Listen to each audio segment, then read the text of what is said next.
Peace, family. Sister Victoria X here, and we are live to do our book reading for the day. I do want to say that we did miss our book reading on yesterday. I do apologize. I had so many meetings. I had client meetings back to back to back on yesterday, starting at our regular time for the book reading. And so I was not able to come live today. By the time I remembered, I was like, okay, let's just wait until tomorrow. Today, I am doing the booklet reading, but I am also kind of tired. So I don't know if there will be a commentary portion. However, if there is, there will be a commentary portion after we do our book reading. If you are new to the live, new to my channel, I am dual streaming. So that means I have Instagram over here, and then I also have YouTube over here. My name is Sister Victoria X. I'm a women's accountability coach. I help women to define their flow in home and business by helping them to set up systems and routines. Because I do believe that as women, that we can do both. We don't have to choose. And so that's what I am. That's who I am and what I do. And so if you are someone that would like to get notified when I do go live to do the book readings, text READ to 424-306-0585. I'm going to just put this here. And I'm going to also say this: if you are someone that's struggling with organizing your time, setting up systems, setting up routines, then go ahead and go to sistervictoriax.com and book a discovery call. Now we're going to go ahead and get right into it. The book that we are reading today is How to Eat to Live by Elijah Muhammad. And we are currently on chapter 32. So I'm going to go ahead and read. And like I said, I may or may not do the commentary at the end, but we will see. However, we will start our reading first. Okay. So chapter 32, Foods to Avoid. We should not be asking questions about what kind of foods to eat as much as we should be trying to eat one meal a day. This is where good health and the prolongation of life come from. Good health and the prolongation of life come from abstaining from filling our stomachs too frequently with food of any kind, good or bad. Of this, I can assure you from self-experience. If we keep food going into our stomach only once every 24 hours or 48 hours and do not get the foolish idea that this cannot be done, then we can train our stomachs to eat once a week. And our stomachs will not call for food more than once a week. This has been tried. If we could eat one meal a week, we could live as long as Methuselah. We can get away from eating animal flesh and all kinds of scavenger seafoods. Do not eat large fish that weigh over 50 pounds, such as canned tuna. Sometimes this canned tuna comes from a fish that weighs nearly 1,000 pounds or more. Do not eat halibut, catfish, or carp.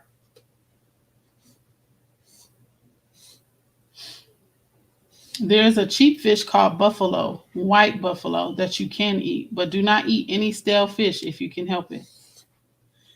Even fish is not very good for us due to their animal-like instincts in the water, but we can eat them, and it is not a sin to eat them. Edible fish. Many of the bass fish that are found in lakes, rivers, and running stream water are good to eat. Whitefish, channel trout, which is better, river trout, and most perch are good to eat. You may eat fish that weigh from one and a half to 4 or 5 pounds. We were reared on the animal flesh that was the divinely prohibited flesh, the hog. We must not eat or put our hands on the carcass of the hog or sit around a place where it is being slaughtered or cooked. We should not even get the odor of it in our nostrils. It is a sin to deliberately stand and smell it being slaughtered or cooked. The devil did this harm to you and me and to the people all over the earth. Of course, we cannot blame him for doing this because he was not created to do righteousness anyway. Do not think hard of them. Do not think hard of them for anything they do or teach you to do, because they are just doing their job. Nature has made them to be as they are. I pray Allah that He will remove them from the planet Earth so they will not deceive and misguide people from the right way. Eat only one meal a day and do not take food between meals unless you are sick. A person that is sick and weak is excluded from the above said time of eating. Remember, do not eat those ugly horse beans that you have been eating, lima beans, field peas, etc. Eat only small navy beans. They are white and pink in color. There are also large beans of the same color, but do not eat the great big beans. Eat the small ones. Cook them thoroughly. Feed them to your children. Do not eat freshly baked cakes. Give them a day to dry out. After baking, do not ever hurry bread to bake because it is better for us to have been baked twice. Stay away from eating fried foods. Do not make a habit of filling your stomach with aged cheese. Eat cream cheese as much as possible, as it is better for your digestive system. Stay away from eating all meats and vegetables that are canned in metal cans as much as possible. Sometimes we are forced to eat them because we do not have any other. Try and get your food canned in jars, or while the food is in season, buy it and can it in jars yourself. If you eat a vegetable meal, try to get fresh vegetables if you can purchase them from a market. Remember to eat one meal a day, regardless to your type of work. You can live on one meal a day. This will help keep your doctor away from your door. Of course, eating one meal every 2 days or 3 days is even better, but you are not going to apply yourself to eating once every 2 or 3 days. So try to eat only one meal every 24 hours.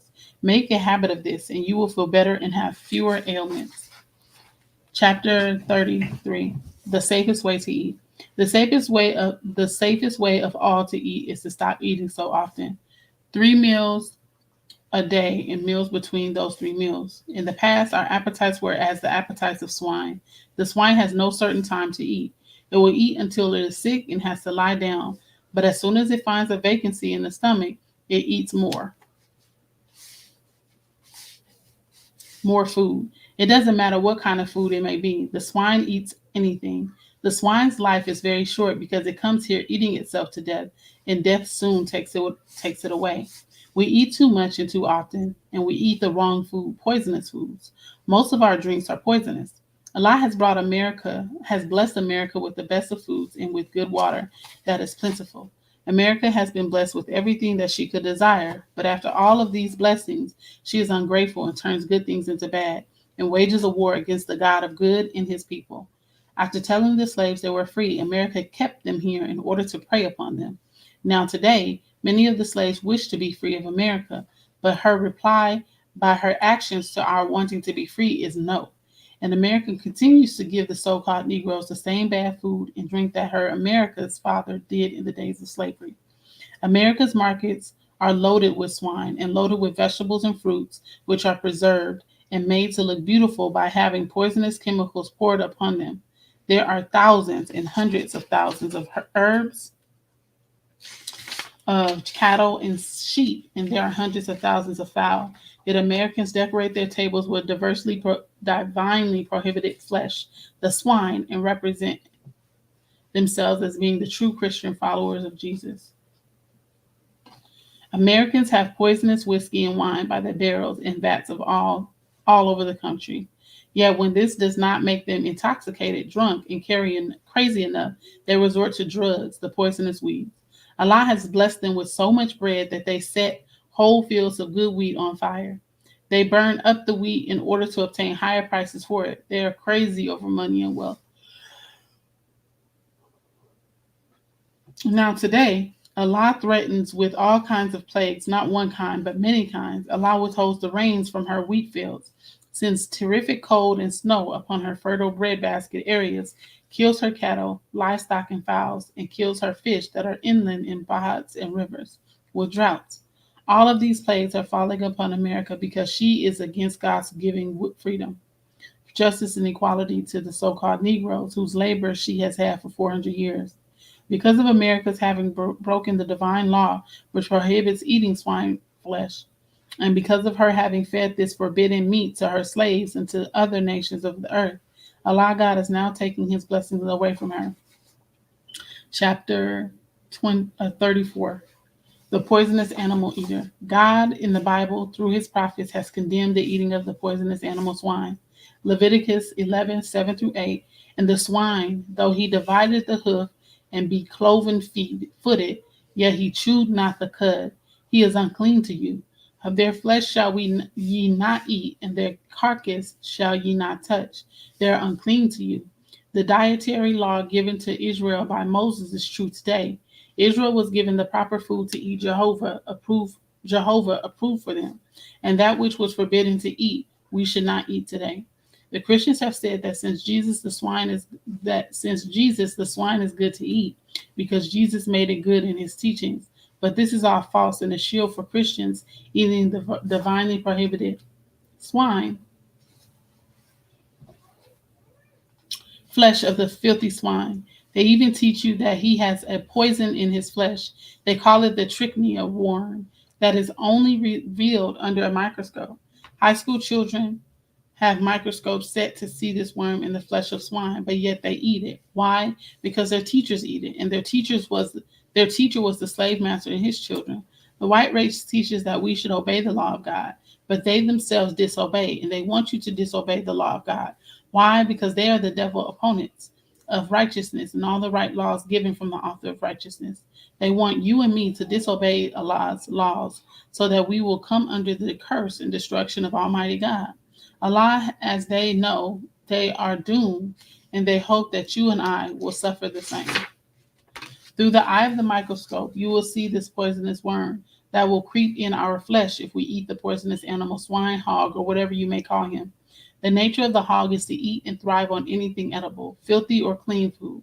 But clean food will not remove the pork worm, trachea. The worm travels from our mouth into our stomach, from our stomach into the walls of the intestines. From the walls of the intestines, he weaves his way into the muscles of our body. From there into the spinal cord and up to our soft gray matter, brain.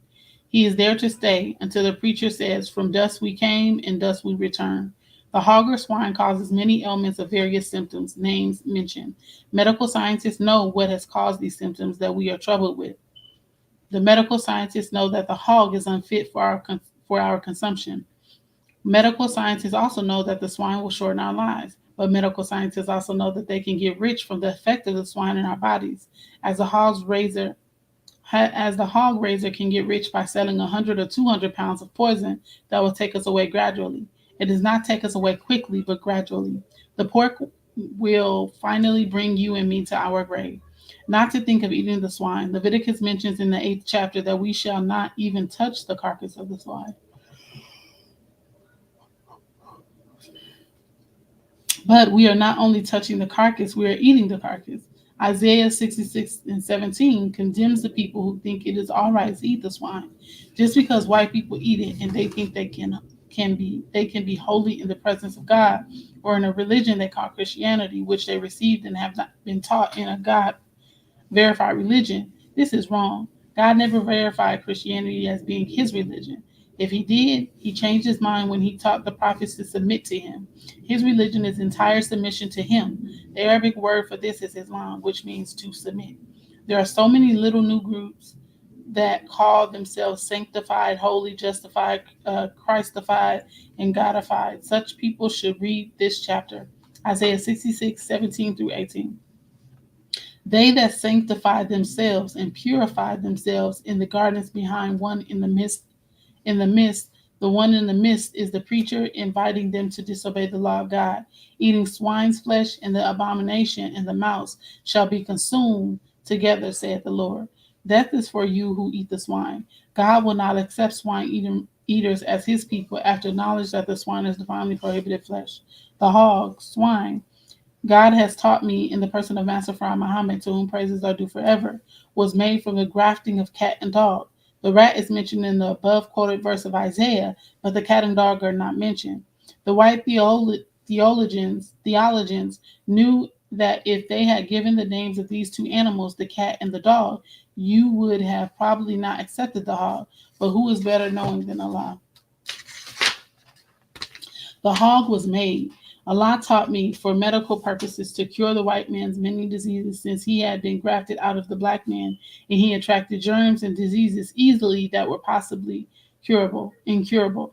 At that time, the Arab medical scientists did not have anything that would kill most or probably all of his diseases, so they made a medicine for him. That is the hog. The hog contains, Allah said to me, 999 poisonous germs. This is what makes up the hog. And the Christian will look at you with the Bible at home and in his pocket and say, if you did not eat it, what is wrong with the hog? They will even ask you what is wrong with strong alcoholic drinks, whiskey, beer, and wine. This proves beyond a shadow of a doubt that we have been reared and taught by an enemy of God, the real devil in person. Therefore, we are before God today with the sin of the white man, which he offers to forgive us for. If we now will accept the truth and will walk and practice righteousness in the path of the righteousness. In the 17th verse, the swine is called the abomination. This means hated. It is true that all good Muslims hate a swine. Some places in the dormant areas of Islam, you will be killed if you carry any swine among them. See Isaiah 66 and 18. For I know their works and their thoughts, it shall come, that I will gather all nations and tongues, and they shall come and see my glory. The glory means the right way that he will teach the people in the last days, that he will approve of our doing what he gives to us in the resurrection. He knows your works that ignore his law of righteousness, given to his prophets of old, and your self-centered thoughts or your thinking that you can deceive others while breaking the law of God into thinking you are right into eating the swine. But he has promised death to you in the 17th verse. He will consume such people altogether. We must remember that these warnings given in the 17th and 18th verses of Isaiah are referring to the general resurrection and the accountability of our actions and disobedience to the law of God. Because the 18th verse says, it shall come that I will gather all nations and tongues. This is also prophesied in Matthew 25 and 32. And before him shall be gathered all nations. Since the white race is more guilty than anyone else of breaking the law of Allah God, he threatens with chastisement and total destruction. We may quote Isaiah 65 and 15. It reads like this, and ye shall leave your name for a curse unto my chosen. For the Lord God shall slay thee, the disobedient white race, and call his servants by another name. Here we are warned that God will not accept us in the name of the white race, because he has another name that he will call us by, and he mentions this throughout Isaiah in the New Testament. We must have a name of God and not the name of an enemy of God. Isaiah 56, 1 through 5. I am sought of them that ask not for the lost found members of the nation, the black nation, are the ones who never sought after Allah because they did not know how. The enemy did not teach them how to seek Allah, since they did not obey Allah themselves. I am found to them, lost found black people, so-called Negroes, that sought me not. I said, behold me until a nation that will not call by his name. I have spread out my hands all the day unto the rebellious people, which walketh in a way that was not good. This is referring to Isaiah, to whom God sent prophet after prophet to guide them into the right way, who rebelled against right guidance and then made a religion called Christianity after their way of thinking and put the name of Jesus on that religion to make us drink down the falsity they added to Jesus' teaching. They added to Jesus' teaching after their own thoughts.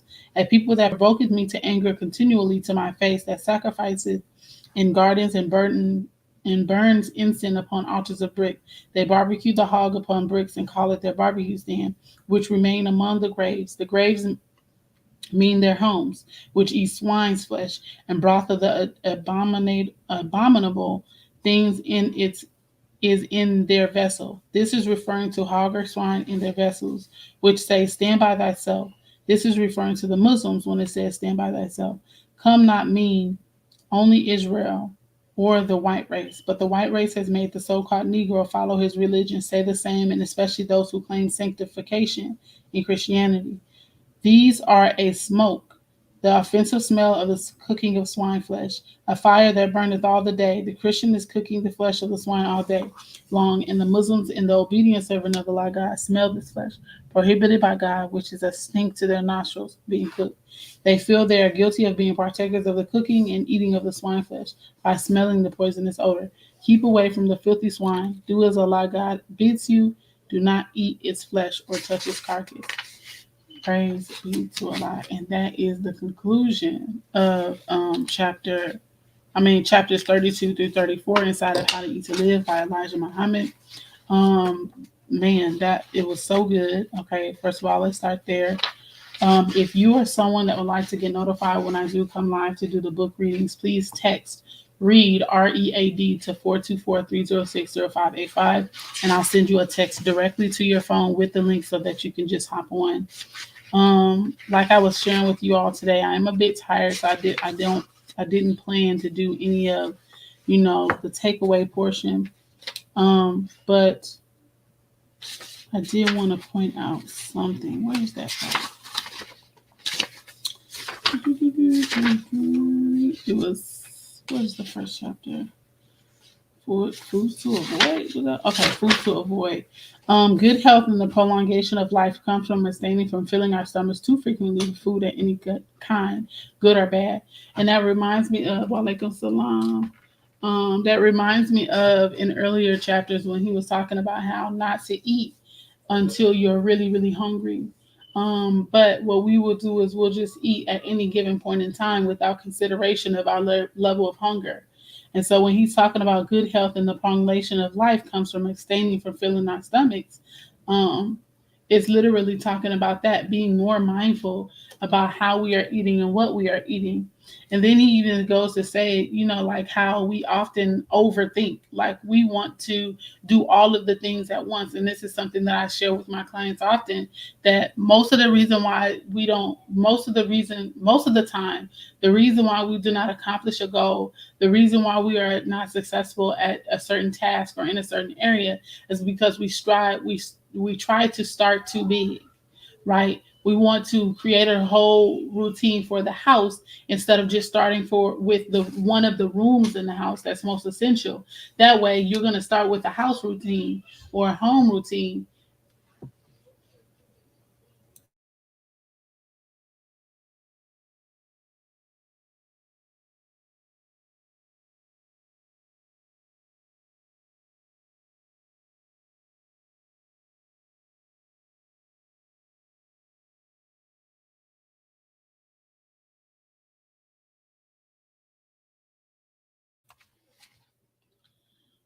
Y'all, okay, it's been a day.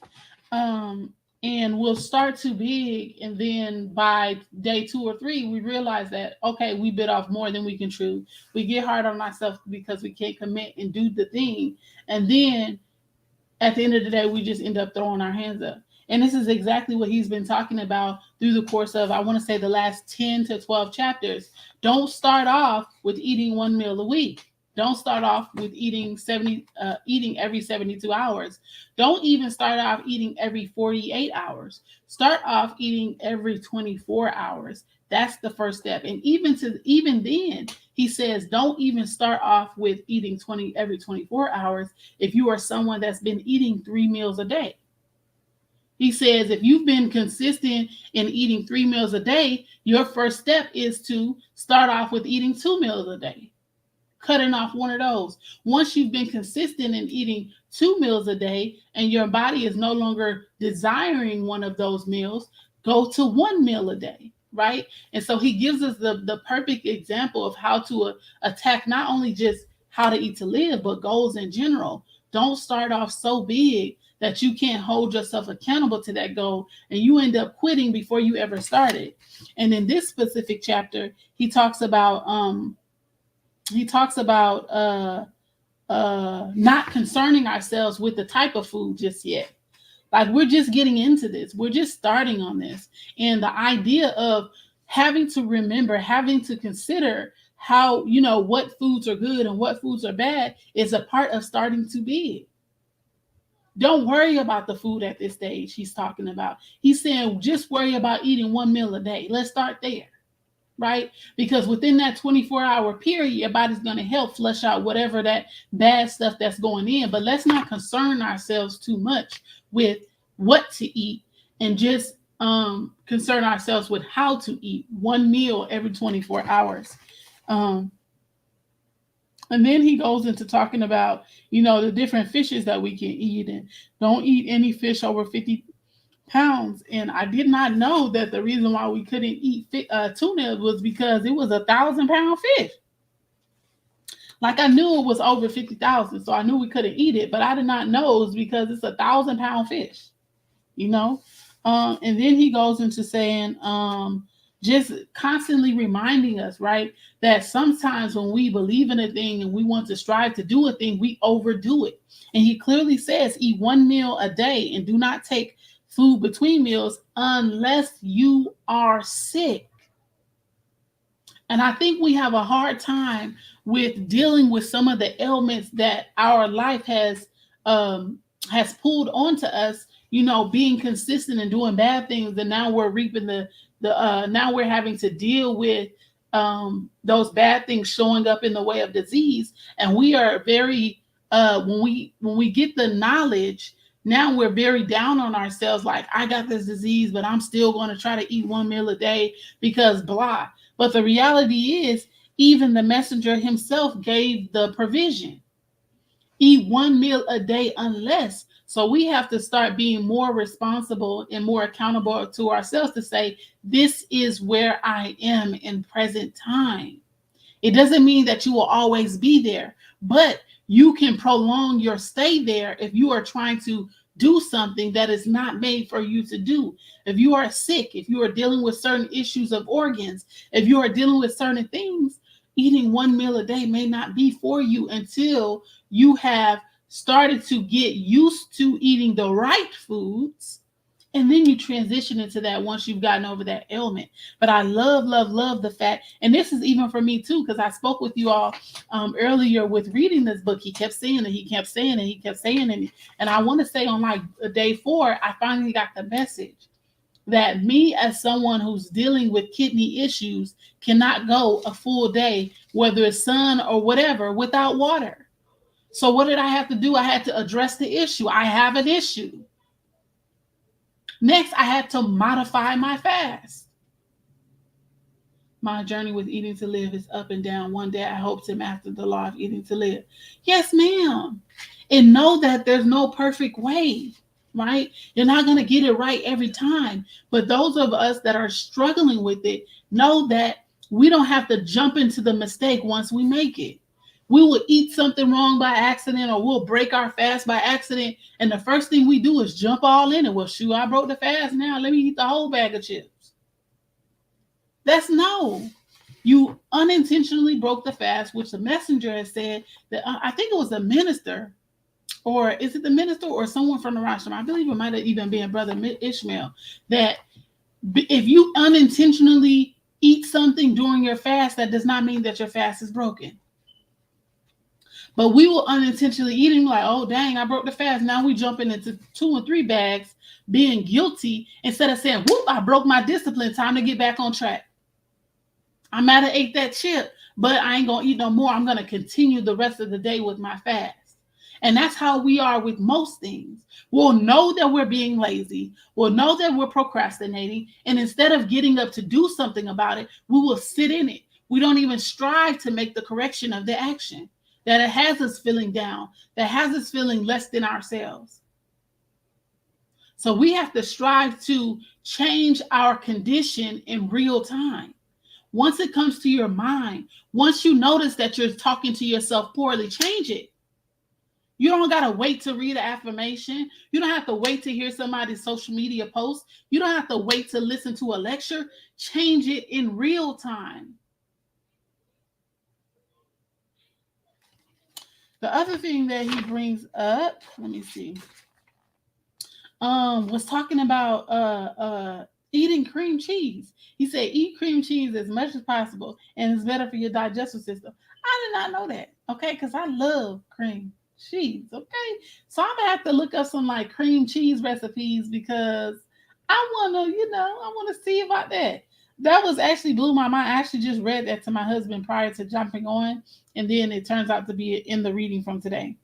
And then the other thing that he was saying was, where is it? Of course, we know to stay away from the metal cans when we're eating our fruits and vegetables, all the things. Oh, and then, okay, so this is my last point that I'm going to go ahead and get off because we're hitting on 30 minutes. So it says, the swine has no certain time to eat. It will eat until it is sick and has to lie down. But as soon as it finds a vacancy in the stomach, it eats more food. Because it comes here eating itself to death, and death soon takes. Oh, real quick, is this Naomi on here? Dang, she left. I want y'all to know, what is aged cheese? Somebody tell me, what is aged cheese? Because he said to, what does it say? He says, stay away from eating fried foods. Do not make a habit of filling your stomach with aged cheese. What is aged cheese, y'all? Let me know in the comments. I'm gonna probably Google it here in a second. But he says that the swine will lay down and eat, and then continue to lay in the food until there's a vacancy, a little bit, and then continue to eat. How often have we eaten until we were full and sat there with the plate until we got hungry again? Okay, you said fermented cheese. Okay, so is that like the block cheese that you have to grade? Like, where can you buy aged cheese? Like, what's an example of that? How many times have we ate until we were full, but this food too good? So you just sit there watching TV with your plate, and all of a sudden you get a little bit more hungry and you eating some more. That's hog-like behavior. That's hog-like behavior, right? We pride ourselves on not eating the hog, but we act like them. Oh, I'm sorry, y'all. I'm sorry. That's for you and me, okay? I'm sorry. I did not mean to, say that. No, I meant to say it, but I'm sorry. I know that might have touched them. It's usually labeled on the packaging. Oh, well, praise be to Allah. I'm going to have to look at that. Blocks, Trader Joe's, or Sprouts. Oh, okay. So he said, do not make a habit of filling your stomach with aged cheese. Okay, I'm gonna have to switch some stuff up. But that's what I wanted to share. That's my commentary today for this book. I really, really appreciate you all for coming to listen to this reading. And check this out, y'all. This is the crazy part. We have been reading this book for, I want to say, like a week, 2 weeks, or something like that, just about. And look, we are just about done with this book. And we will be moving on to book number 2 soon. And when you even think about it, some of this back page of the book is like ads and like the index. So in reality, we just have this little skinny little thing left. Okay. So I'm so glad that you guys have been with me on this journey of just learning more and absorbing more information. If you want to get notified, if you want me to send you a text when I go live so that you can be in the chat, so that you can give us information in real time, please text. I have it pinned here on Instagram. Text READ to 424-306-0585 so that I can text you when we do go live so that we can learn more. This is not the only book that I have read. So if you're on my YouTube channel, you guys already have access to the replays. If you're on my Instagram, go to my YouTube channel. I'm Sister Victoria X on all platforms. We have read Real Love by Sister Ava Muhammad. Sister Dr. Ava Muhammad. We have also read The Law of Recognition by Mike Murdock. I think we have 3 or 4 chapters left of Mike Murdock's book, which is so good, so phenomenal. If you are someone that lacks accountability and you always find yourself in a depressive state, or you always seem like you are finding yourself not appreciating, right? You lack the ability to show gratitude. The Law of Recognition by Mike Murdock is a beautiful, beautiful book.